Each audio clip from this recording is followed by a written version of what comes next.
The following podcast may include coarse language, graphic content, and politically and/or religiously sensitive material. Those of you who are offended by such content should fuck off.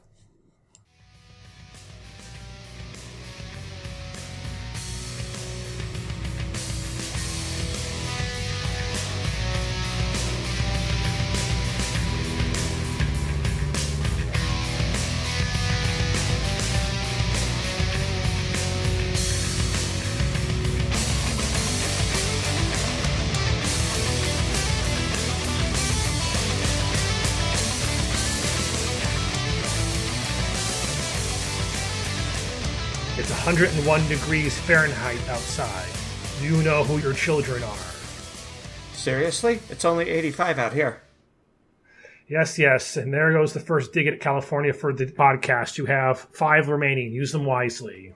Hey, it's not my dig. It was your dig. You're the one who brought it up. So welcome to the Daemoneye podcast, episode 20. This is the podcast where we discuss tabletop and CRPGs, sci-fi fantasy fiction, science, technology, geek culture, and the top 10 fluids that can be used as a substitute for human blood. Next time, we'll be discussing the possibility of liquid ammonia. I think you'll be pleasantly surprised by the outcome. Well, it's going to be a very chilling result. So a bit of a lag between our last podcast and this one, but I've been wrapped up in some crap. And how have you been doing? Mainly all I've been doing is crapping. Oh, so that the diet over there not doing too well for you? No, I was making a joke about you being wrapped up in crap, and I'm the one who's doing the crapping. Fair enough. You know, if you have to explain a gag, it just completely doesn't stick. Yes, I know. That's my strategy for outdoing you. Good luck with that. I'll need it. So, in all seriousness, my end, the schools in this state and throughout, it's kind of messed up right now because I teach at like several different colleges, and first of all, the adjuncts, they're always the ones who get the short end. But even the full-timers, the schedule keeps getting changed back and changed again and reworked and delayed. And like over the last couple of weeks, I've been reassigned 2 different classes for the fall semester. So not only that, but from one of the colleges I am teaching at, one with less than a week's notice, they decide to have a month-long break between in the summer sessions. So normally we're going to go from early June to early August. They decided, no, let's just take all of July off, just like that. So now I have to shift my entire schedule and the due dates around to accommodate that. That was very fun.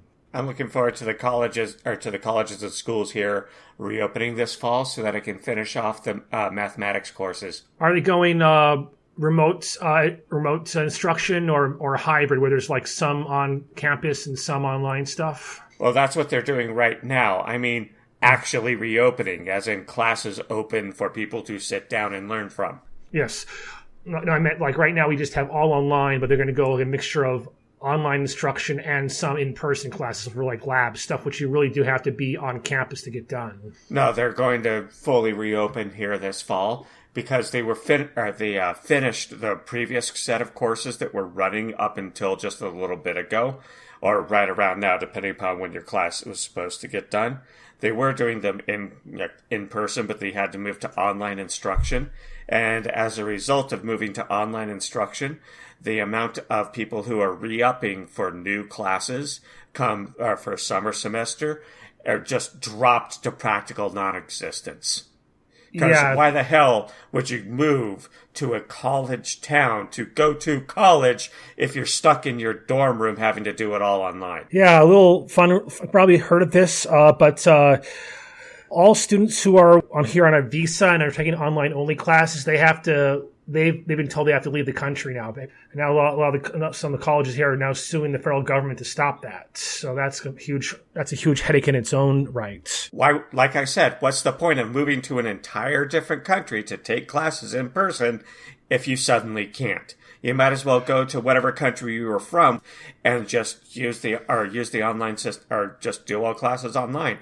We already have people from all over the world before coronavirus hit that were taking online classes at Harvard and Yale and even MIT.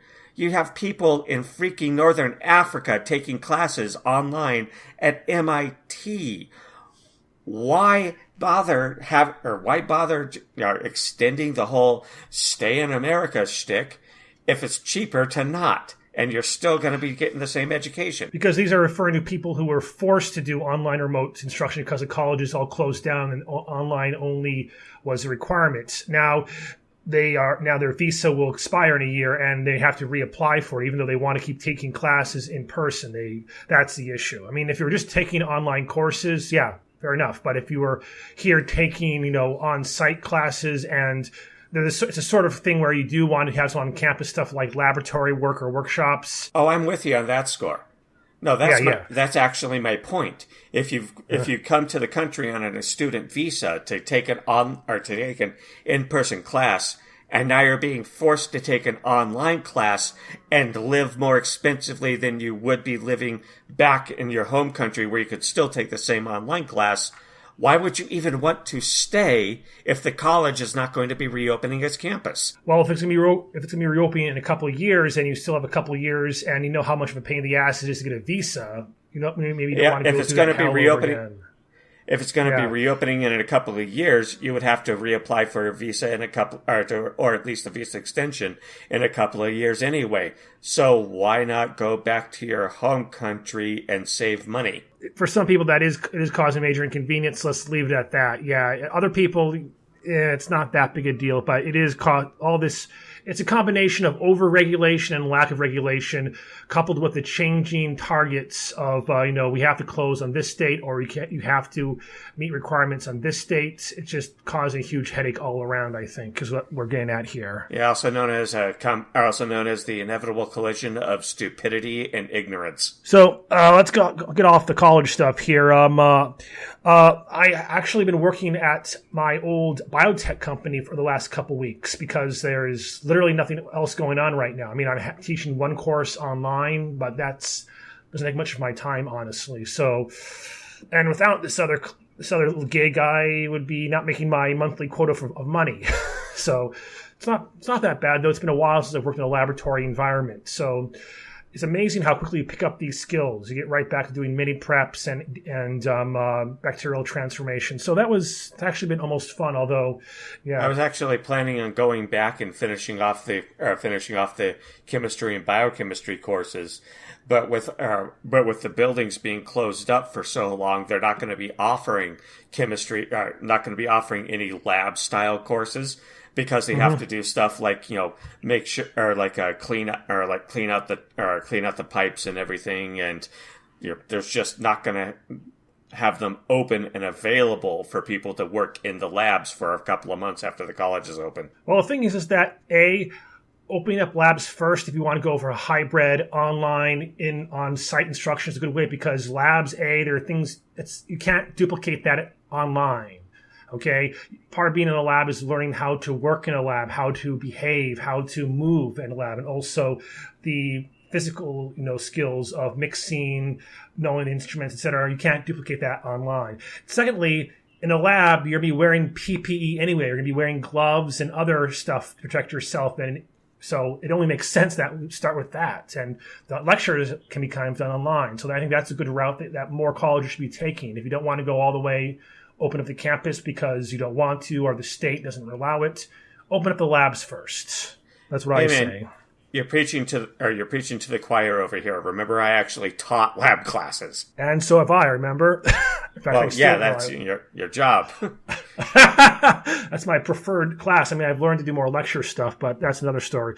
But even with the extra work at the biotech company here in Davis and the lecture well, like I said, for a couple of weeks, especially the last couple of weeks, things have been a little crazy trying to shift my schedule around, but things have calmed down a little bit. I had some free time in my hands, and I could have used it more constructively. Instead, I decided to go for the platinum trophy on the game Bloodborne. So you have a lot of time on your hand, play a ridiculously hard video game like Bloodborne. And I got a platinum. What do you know? I'm finally at the point of being able to run games so I can actually continue with all the playtest material that I need to get playtested. So that's good. We're 2 games into the medieval Russian game. In Soviet medieval Russia, Orc slays you. Actually, it's managing a border town just below the Arctic Circle. Yeah, we'll get to that. Yeah, which is on topic, but we're getting ahead of ourselves there. So, I have not sat behind or in front of a DM screen since March. Yeah, so that's another reason why I've been taking to more gaming on PCs and PlayStations, because I have to fill that void somehow. Yeah, New Mexico is half open, but only half, so I've just been playing a lot of Dungeons & Dragons online. Yeah, I mean, to be fair, your state has done really well, especially compared to Arizona. It's only recently it's starting to really get bad there again. Well, it's a competently run state. Not Arizona, New Mexico. Yeah, well, to be fair, California did pretty well too, but then we flopped. Yeah, we did very good at first, but then apparently they're giving a bunch of different reasons, but the conclusion is a lot of people in their 20s and 30s said, hey, look, things are starting to get a little better now. Let's all go out into the beaches and go to concerts and go, even though there are no concerts, let's go to clubs and meet and not wear our fucking masks, Yeah, it's freaking hilarious. Every time we actually end up having an outbreak of coronavirus here in New Mexico, it seems to always follow and be comprised mostly of people who went to Antifa and BLM protests. It's almost like when you have a pandemic, gathering in a group together, screaming, shouting, and thus throwing spittle into the air that everybody's breathing might be a bad idea. Well, something similar happened to the Trump rally in Tulsa. There was a huge uptick in coronavirus right after that. Gee, I wonder. Yeah. And didn't he? How many people there at the Trump rally actually wear their mask? Actually, a large amount. It's a large amount, but it's the same problem. People shouting and screaming, even if it's cheering for somebody, a mask can only do so much. Mm-hmm. And has our commander-in-chief worn a mask publicly to show the support for, basic hygiene during a pandemic? No, but he's been taking prophylactic medications. Oh, yeah, that's not a big deal, yeah. So, and then you have people like me with the freaking European Black Plague pandemic gene who turns out are immune. Or highly resistant. This is a tricky bug from everything I've read. It's a very weird little bug, but not if you're all just not going to go any further than that. I like how the chances of actually contracting it upon exposure are reduced if you have typo-negative blood. And apparently if you're male, you have a 2.4 times higher chance of getting it because of, I think, a greater percentage of ACE markers. Again, not a virologist, didn't look into this myself, even though I'm a biochemist. It's not my specialty, but I've learned even before this to be kind of skeptical of recent news on viruses and diseases, especially when they're just on the front page of Google News, because you do a little more research, you check on the article, and it's more of there is a percentage chance, or there's a correlative cause here, and the paper is just one basically, and there's no follow-up yet, So we'll see. We'll wait. If it gets repeated over a couple of months and the evidence supports it, I'll believe it. Yeah, I've been looking into it from the biological side, and it's okay. COVID is not scary because of what it does. COVID is scary because of what it is. And that's as far as I'm going to go with it. Who knows? Okay. So, it is what it is at this point. Well, now that we've wasted 17 minutes talking about the pandemic, shall we actually get on to the subject? Not yet. No, we have to go over the company update, which shouldn't take that long because we haven't done much right now. At least I haven't. I got a little bit of work done on the idea of doing that map system for the Dead Stars spaceships, but Got a little delay, again, last couple of weeks I've been trying to adjust my schedule and plan ahead, so that got put in the back burner. I did look into getting Maya, though, Tyler. Remember you suggested getting Maya for the graphic work? Yes. I looked into it. The Maya you're thinking of, they do offer a demo, but it's a time... It's like a temporary thing you get for like a week or so, then it's gone. They don't have a free user version. If you remember correctly, there were two. One of which is Maya, and the other of which was a completely free graphics program that I couldn't remember, and I couldn't remember which one was which. That's Maya is the $2,000 a month graphic 3D graphic miracle tool, which they use to make like AAA video games. There is a free version of it that lasts for like 1 week, but that's it. So I'll have to. You probably think of some other graphic program, which you're right. Yeah, there was there's a Maya, there's a graphics program that functions similarly to do what Maya does. It was originally on Linux, but it has since been ported over to a Windows platform because of its popularity. And for the life of me, I can't remember the freaking name of it. If anybody out there who's listening to this podcast can, please put it in the comment section. Well, to be fair, I actually do have Adobe Photoshop on my computer. It's version 7.01. But then again, that's actually a good thing because this is a version where I actually bought it. I don't have to pay $20 a month to keep using it. And since it was an older contract, they can't sue me for this. So maybe I should look into getting that working again. I don't know. Beyond that, just tooling along with the webcomic. How about on your end? On my end, as I said before, I've been doing a lot of pre-playtest work on Heroes of Horror. I've gotten so much material ready for a playtest that I'm glad that I'm actually able to get it back to a table to run. So now that I'm actually running it, we're recording the new campaign. We've got, I think, about 5 hours, give or take, of material already recorded and sent to you for editing and posting. And yes. That's basically it. I've just, those two things. That's basically all I've been able to do. Yep. Well, I do have those files here. I got the original one. I probably should have some time this weekend to get to editing it, and I'm trying to figure out if I should post it on YouTube or I should just make the file available for download via as an MP3 or MP4 somewhere, because it's going to be many hours long. Yeah. How about you poke Edge to see if he's up for editing it and maybe doing transcription, and then we can post it on the company website. I should take care of this because it's something I put off a long time, and it shouldn't be that hard to do. I was just thinking in terms of time. Because you're already doing the podcast, you're grading papers, you're doing coursework, you're working at the lab, whereas Edge is basically just taking care of his grandmother and babysitting when his relatives go to work. Well, again, to be as I said, I've gotten my schedule more or less taken care of. And it's only one class right now; it's online, so it doesn't actually take up that much time. Even though I'm working in the lab, it's only part-time, so I think I do finally have some more free time to get back to it. So I would also like to get Edge back involved more in the game and company stuff, because if you remember, he was trying to get that novel written. Oh, yeah, that's right. I just have heard from him for a while.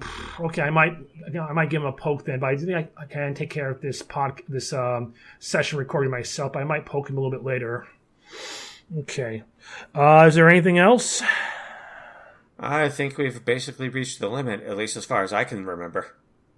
Yeah, we're already 20 minutes in. Whew. Well, it has been a little bit longer than usual since we've done one of these damn things. That's true. Oh, well. Okay. So we might as well get to le topic, as the French say. Oh, whatever. Okay, so the topic here is town management, which is a distinct campaign style, where the players are in charge of a settlement, city, town, base, organization, etc.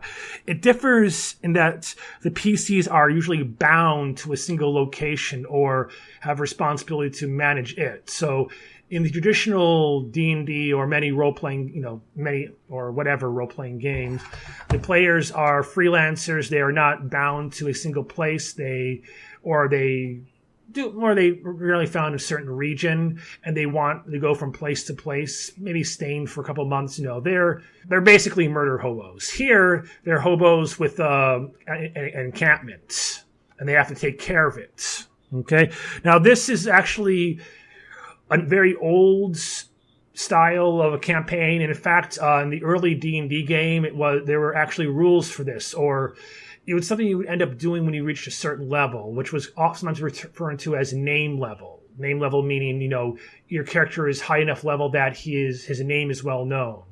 There are rules in like the old AD&D second ed for what you would get at ninth level. Like fighters would get a group of warriors, thieves would attract a gang. What was that?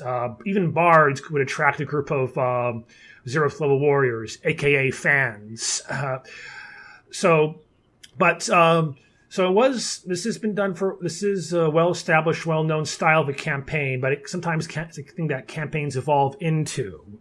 But it is distinct from most other games in that regard, GMs have to design the scenarios, the adventures differently.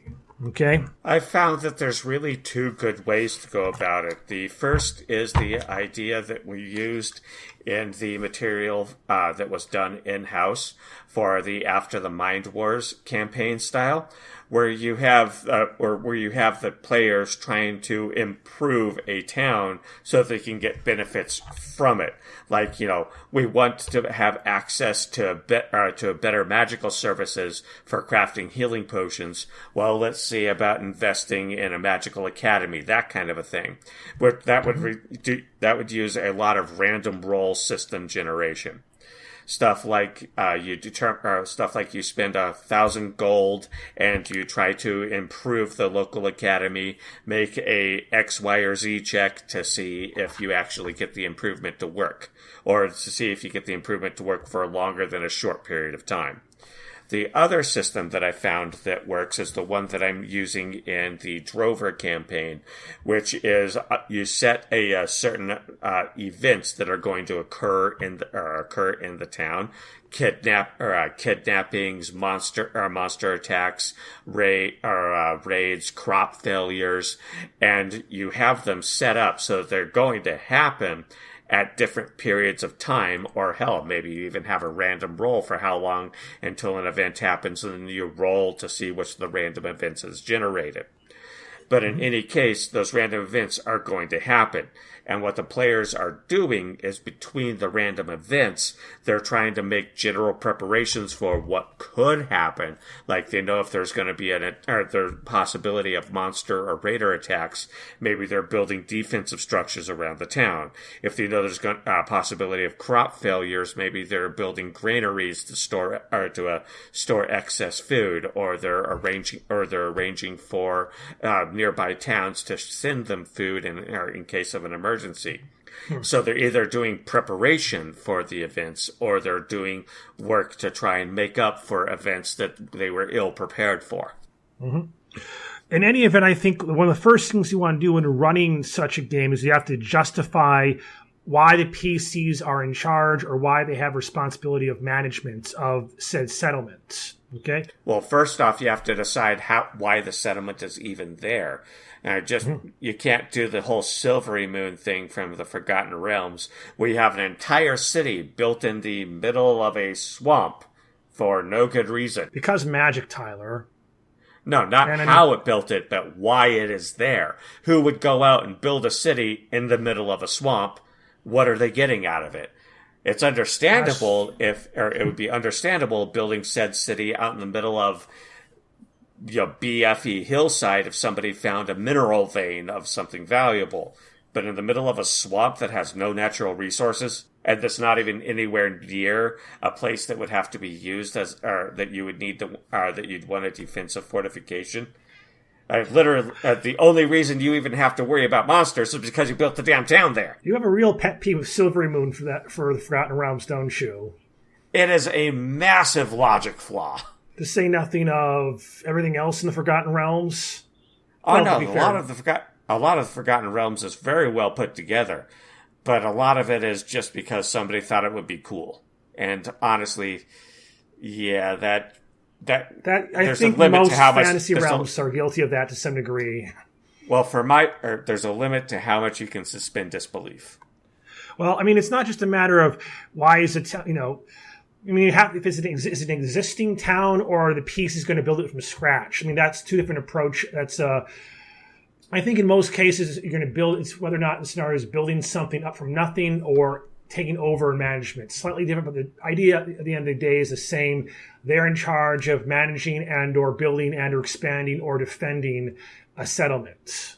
Okay, and you have to justify that somehow. Why are they in charge? Very much so. There's a book series that I seem to always end up referencing in this podcast. The Adventures of Conrad Stargardt by Leo Frankowski. In it, the main character, I think it's around book 3, ends up actually going out into the middle of BFE to start a town. And a big reason he decides where he puts the town where he puts it is because there's a lot of valuable minerals in the hills right next to the town that can be used to start an industrial settlement. Mm-hmm.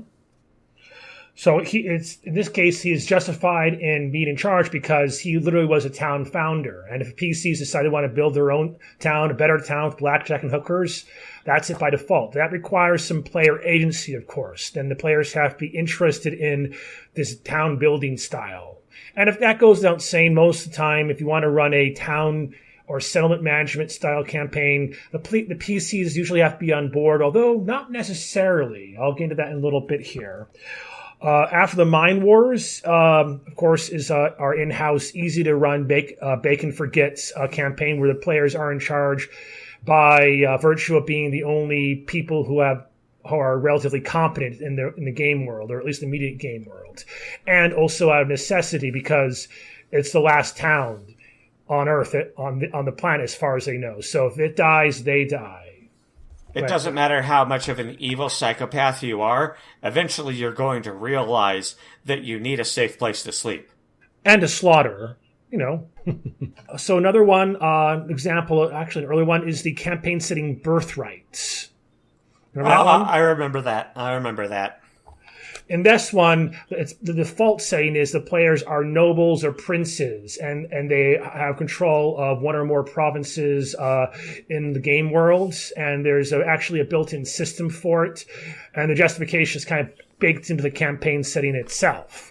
And they have the birthright too, because they are, by definition, nobles and nobility. Hell, they're birthrights because they inherited some divine essence. Yeah, divine essence. Basically, big old battle back in the day. The gods exploded, and some of the soldiers, absorbed their blood. So they are literally semi-divine rulers. Go figure. It's literally a campaign where players have the quite literal divine right to rule. Yes, which can be fantastic or annoying depending upon where you sit, politically speaking. In any event, the situation again is the players have to be on board because it's built into the campaign setting. But you could also run a scenario where the players find themselves inheriting or kind of gang pressed into running a settlement. Like the players are, I don't know, could be something similar to after the Mine Wars where they're at a border town and the villagers are totally incompetent. If the border town is overrun by the barbarians, well, the players won't last very long. Or maybe they are appointed the rulership or appointed the mayor of some podunk town. One, classic example of punishment by promotion where they pissed off the noble, and the noble wants to punish them in a way that's not immediately obvious for whatever reason. So he appoints them a really shitty town to manage it. Unless they manage the town properly, they might be found guilty of incompetence or dereliction of duty. So that's a situation where you do realize you're perfectly describing the campaign I'm running. Yeah, of course. Duh. That's another good example. That's why you ran with it. It's a good way of pushing it. And so if the DM wants to be really mean, they can actually force this onto the players. And, I think to a certain extent it's fine. Not everything has to go the player's way unless they are vehemently against settlement style or a management or a campaign with a management aspect to it, in which case you might want to just let them off. But again, you don't have to have the players sign up for it at the very beginning. This is going to be a management game. It's something you can even do for like a couple of sessions before you move on. After the town is safe, the players are ready to move on. So it's a distinct style of a campaign, but one you can move into or out of with a little bit of forethought, a little bit of preparation. Or you can just have the entire campaign center around it, which of course makes it very fun and viable thing to do. Yeah, I'm enjoying the whole promotion. In the Drover campaign, the town is a small, failing border town that was originally set up as a way to keep dangerous people who've gone insane, to get them medical treatment in hopes of at least one of them being able to recover. The people who are so insane that you don't want to keep them in your city because they're also powerful enough to do stuff like fart and blow up a building. But because they're powerful enough to do stuff like fart and blow up a building, they're too valuable to just go off with their head because they're bug nuts.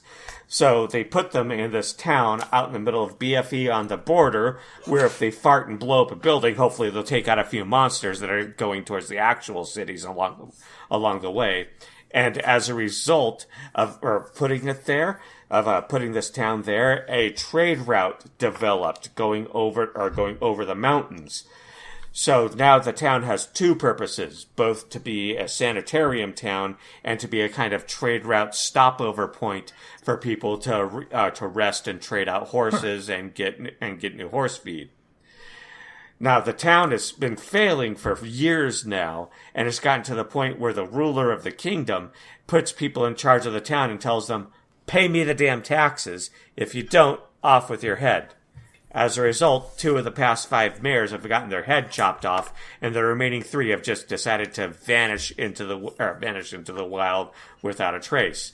Well, the party, after rescuing the ruler's son, ended up making a pretty major faux pas at the dinner that was that the ruler put in place in order to congratulate them, in order to say, these are the people who rescued my son. They are the new knights of the realm, and because of that, they are new knights of the realm. Now I have to reward them. And then suddenly, from out in the seating, they hear, "Good food," right in the middle of the king's speech. Well, King doesn't like that, but he can't just outright execute them because they rescued his son. So instead he promotes them, complete with finger quotes, to the lesser nobility and puts them in charge of this town that has a standing order that if you don't pay not just the taxes, but now all the back taxes that are missing, off with your head at the end of tax season. So the party basically has half a year to come up with 5,000 gold in taxes in either fungible goods or actual money to pay off the king. And if they don't, off with their heads.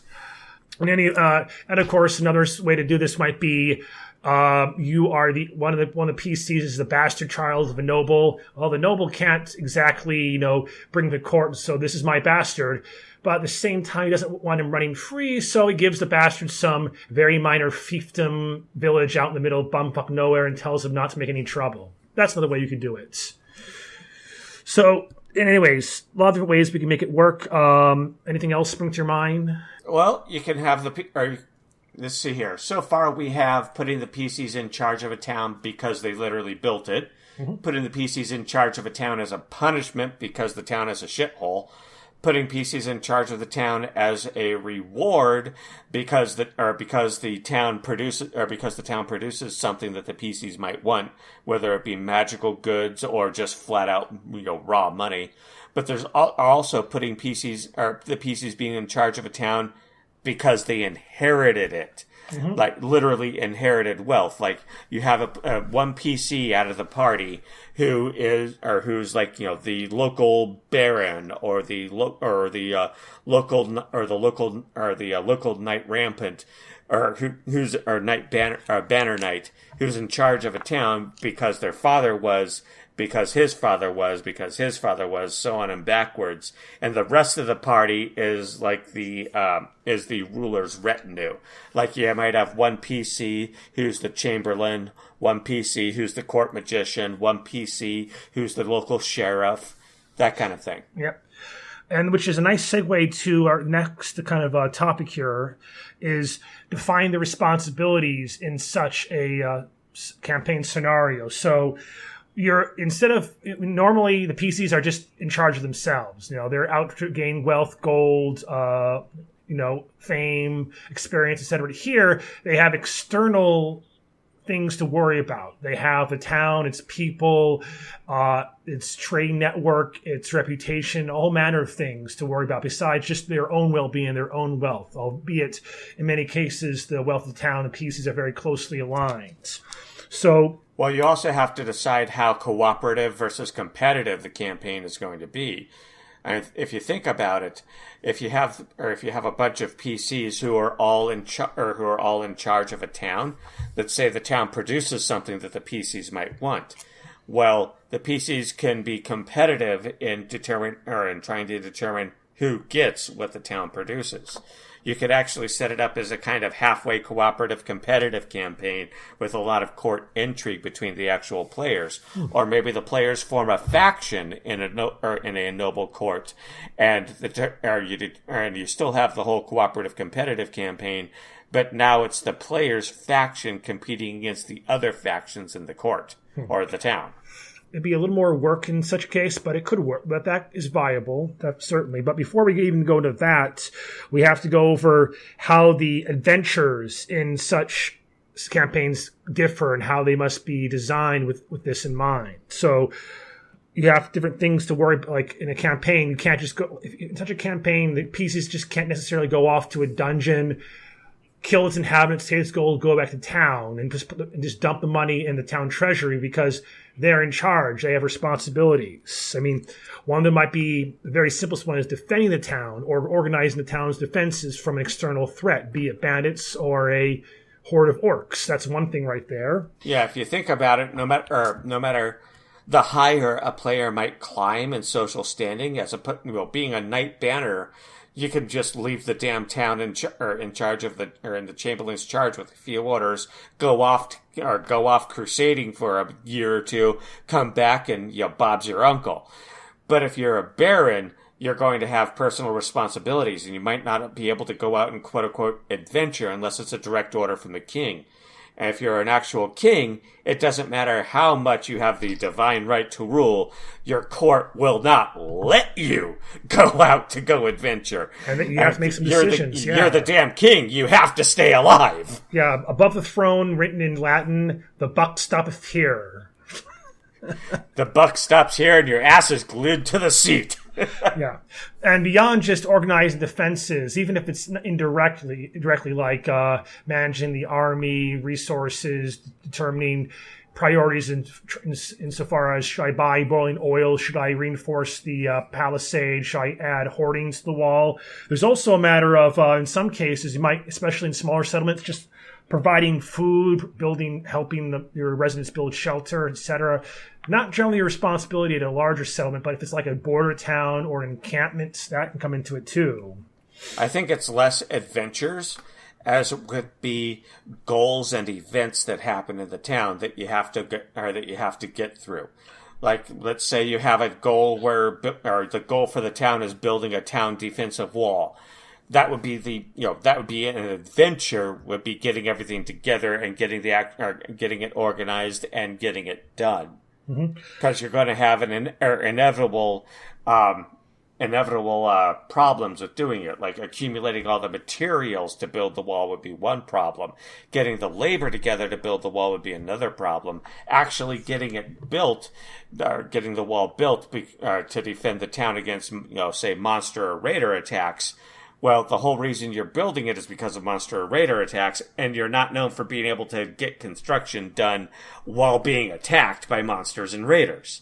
Which actually brings up a really good point about the value of town management campaigns. It, to some extent, doesn't really matter how high level you are. I mean, you might be like a 12th level warrior, your pal could be a 11th level wizard, but you can't build that goddamn town wall by yourself, really.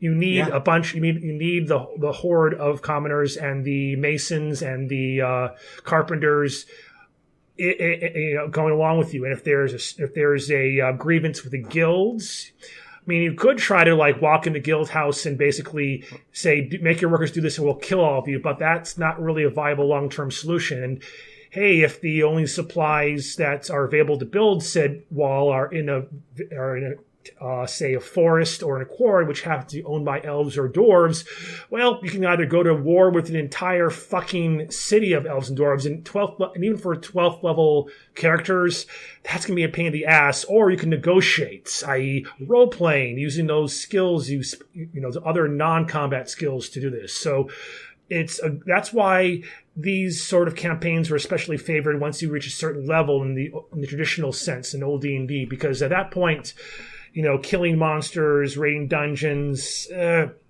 becomes harder and harder for the DM to make and create challenges suitable or worthy of you. But when you run a town building or management campaign, suddenly that +5 sword isn't quite as useful as a silver tongue and good contacts among the guilds.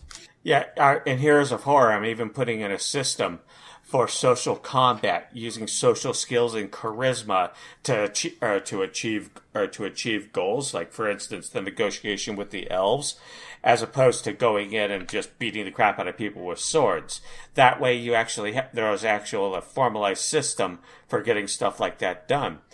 But to continue with the point that you made earlier, or that you intimated earlier, it doesn't matter how powerful of construction magic you might have that can turn a stack of logs into an entire palisade wall. You have to deal with the fact that somebody has to go out and find trees that are suitable for turning into logs, cut them down, turn them into logs, and then haul them to where you want the palisade wall to be built one at a time. You're not going to be able to do that as a solitary level 20 mage or whatever. You're going to need villagers to do it. Well, at level 20, actually, you almost could, but that's getting into near godhood territory right there. So, in any case, and it's not just a matter of just building shit. It's also dealing with administering justice or dealing with social issues. Let's say there is an influx of immigrants from, say, elven lands to your town, or gnomes, or even half-orcs. That's going to cause some problems between the citizens and the newcomers. How are you going to manage this? You're going to kick them out and just have them sit on the wall and let that stew for a while, or you try to integrate them. That's not going to be easy because maybe there's not enough room or not enough money or jobs to go around. How do you manage with this? Yeah, do you set aside land for an elven district so the elves can put together their own homes and businesses? That would be one way to keep the peace. But if you do that, so you don't have to worry about like the elves and your normal human citizenry bucking heads. Well, what are you going to do about integrating elves into your normal citizenry? Let's say you have a town where you say you have a relatively small town, and so everybody has to serve in the militia. Well, if you directly integrate the elves into the town, it's going to be hard getting them to serve in the militia when you end up having to arrest them because of things like bar fights. But if you make a district that's like this is elf only, you're going to have a hard time integrating them into the militia, when the elves end up not speaking a common language with your townsfolk because they've spent however many decades or years not needing to learn it. Gee, I wonder that's not terribly relevant to real world politics and issues, is it, Tyler? Nah. Oh, not at all. No, not at all. Nah. So that's another thing that's advantage in these campaign settings. You can draw upon real world problems in cities and turn them into adventure scenarios. Just Just look in the news. Yeah. I mean, hell, these. Then you could even have a plague of filth fever run through the town. Okay, that's a little too relevant. All right. So in any event, public, and of course, every one of the PCs can be given a job or a role, or they can just be the yes men or the goons of the one PC in charge, or it can be more democratic. They can all be councilmen, or it can be unofficial, like in the case of After the Mind Wars, where they're just the toughest bastards out there, and no one's going to argue with them, at least for not that long. Okay, so yeah, if the only guy with PC stats who's a level 5 warrior tells the level 2 town quote unquote sheriff who's an NPC stat warrior to do something, the sheriff is going to freaking do it. Well, yeah, but again, that's not viability wise. That long term, that's not good. It works temporarily. It's frontier time. But once you start getting your first brothel, you have to start establishing some systematic and law-based government. Yeah. Yeah. Rule by tyranny only really works in small numbers for short times. Mm-hmm. So in any event, another thing here is how you run how the actual mechanics of settlement of settlement-based campaigns. Is there a separate set of rules? Like, does your city have a morale level? Do you have a you express like say security as a number, higher the better, or do you just treat it more? Is it just something which the GM has as a hidden notes behind his screen, and you just more or less run like any other adventure, like any adventure? Do you want to make it more abstract, or do you want to just don't formalize the rules for it? Just get a general. The GM describes how it feels, provides some numbers like town treasury, but otherwise just uses the existing rule system for it. Yeah, that's basically, do you go for the After the Mind Wars version, which is everything's numerically applied, there's morale and whatnot system that you were talking about? Yeah. Or do you do it like I'm doing with the Drover campaign, where you assume everything about the town is neutral at 0, and then you generate problems that require the application of skills and time or do you do it the Drover style, where let's say okay, for example, I had a problem where all the townspeople owe taxes, but you don't know who owes what, and the party had to use an analyze documents check to actually find out who owes what. Yeah, I remember that. And there's no like random table that says X number of villagers owe money, and and the DM doesn't give the players, the PCs, a stats, a paper with stats.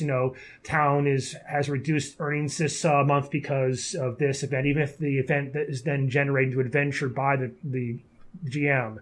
They don't. There's no stat. It's hidden behind the GM screen. Whereas with the After the Mind Wars campaign, you actually have a city character sheet essentially with values such as security and so forth. To give an example, you can either in a regular campaign you might have the group fighting an orc, and the orc has a listed number for hit points or toughness, and you have a number for the actual finding the orc to kill it. Like maybe it's an adventure to hunt it down for a bounty. Well, in the Drover campaign, I had the party have to do search checks to find the tax records, which would be the same as finding the orc. And then I had the party have to use analyze documents to actually figure out for the tax records who owes what, which would be the same as using combat checks to actually defeat the orc. And as a result, when they succeeded, they got experience points. Mm-hmm. If they had failed, well, then they would have missed out on the experience points. The documents beat them. So in one case, the rules are pretty well established. It's, the players have a better idea of how the town is doing, and it feels like you're adding another level of game to the game. When you do the After the Mind World style style campaign. The thing is, a lot of times these will have to be house rules because there aren't a lot of role-playing games that have this kind of set of rules for running settlements. Or I haven't really found a lot of role-playing games which have a really good one or really satisfying one, except for those which are specifically designed to be settlement-based games like After the Mind Wars or Birthright. And even then, sometimes they're not that great. I mean, when I was running the Islands camp, the Pirates campaign, I tried to come up with a rather extensive city building or settlement building system. It had some potential, but it got way too complicated towards the end. I couldn't quite make it work out. So it's tricky doing it that way. On the other hand, I guess the other we could say about the other system, the other way of doing it, where you just kind of run it as any other campaign with no separate set of rules for like town stats, just keep it within existing rule sets. I guess it's a little more satisfying, or it's more entertaining to have those town stats and see them grow. Kind of the SimCity aspect of it, I guess you would say. And it also kind of reduces the chance of arguments and players saying, hey, we donated 5,000 gold pieces. Why are we still having to revolt? That's also true. Yeah. You can also do a mix of the two, where you don't have so much as town stats, but you have goals that can be, or that people can use skills and money and time and whatnot to achieve in order to improve effects in the town. Like, you might have like diplomacy and gather information checks and gold that can be spent in nearby towns in order to attract population to your town. And then every time you achieve a new population tier, the party gets a reward. And there already is, like, in most systems, there is a population and wealth rule set for what you can buy, what you can't buy in certain settlements of certain sizes. Yeah. Okay. So the larger and more successful your town becomes, the more stuff you can buy at it for if you want to maybe spend a week going out to investigate a dungeon. Yeah. I think the point is that, the more rules you put in, the more complicated and more tricky it can be to make it work and especially mesh with the base rule set, because again, you'll probably have to make up some house rules to make a settlement games work unless there are some existing ones. And usually they aren't as extensive enough to cover all your bases, because at the end of the day, most role-playing games are assuming kind of a classic band of adventurers wandering through the countryside, space, et cetera, You have to find some happy middle ground, or you have to be or your players have to be really into like metagaming and essentially what it comes down to is that a town management game is going to be a more involved version of a town-based campaign. Mm-hmm. And there has to be some cooperation with the players and the GM, I think. Even when it's a scenario where the GM is forced in the players' hands, there has to be some consensus on how it's going to run. Yeah, it does. Campaign's not going to work even if it's a situation where it's like promotion by punishment, unless the players like the game enough to show up.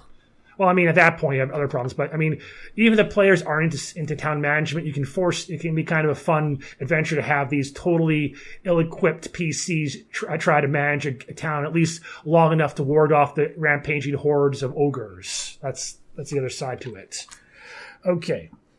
So we've been talking over and over again, assuming the PCs or the campaign is a medieval, classic, vaguely Tolkien-esque fantasy game. But town settlements, settlement managing games aren't necessarily confined to that. Or even, for example, instead of you can have kind of a hybrid system where instead of being in charge of a town, you're in charge of a caravan.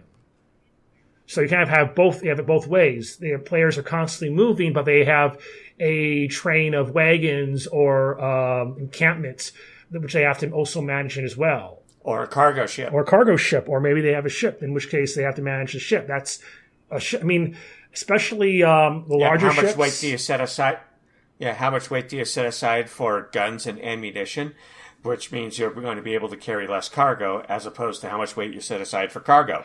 Yeah, and I mean, those larger ships, they were basically war cities at sea. I mean, a British man of war, those were huge. They're the size of small villages. Floating freaking gun platform. Mm-hmm. And what about, it doesn't necessarily have to be, say, an actual town. The players could be in charge of, say, a guild, or they could be in charge of a business enterprise in a town. So in that case, they have some of the management down. They have to watch their profits, their daily intake, their supply chain, etc., but they're not in charge of the entire freaking town. Or maybe they're just managing a small estate as part of the town. Yeah, there's a plethora of options. There's also my favorite, the Thieves Guild or Assassins Guild option inside town. Yeah, I remember writing that book. And then there's the Outpost or Mine, where there is sort of a settlement there, but the players, it's more of a business, and the players are more focused on getting the resources out as opposed to managing the town's day-to-day affairs. And if they're successful enough, the mining camp could even turn into a full-on town. Mm-hmm. And again, going outside the fantasy setting, there's the post-apocalypse setting. They even had that in Fallout 4. If you want to go really outside of it, you could even go the whole Star Trek Deep Space Nine shtick. There we go. Classic example for a sci-fi-based settlement management game. Deep Space Nine. They actually had to build shit. It was Star Trek doesn't go anywhere. They had to actually, manage the security, deal with external threats that come and to them. deal with events that kept on happening. Mm-hmm. And even a modern setting, like say, I don't know. Well, modern setting is a little hard to do as a settlement unless you are like running an established town, in which case you're the mayor or something of a town.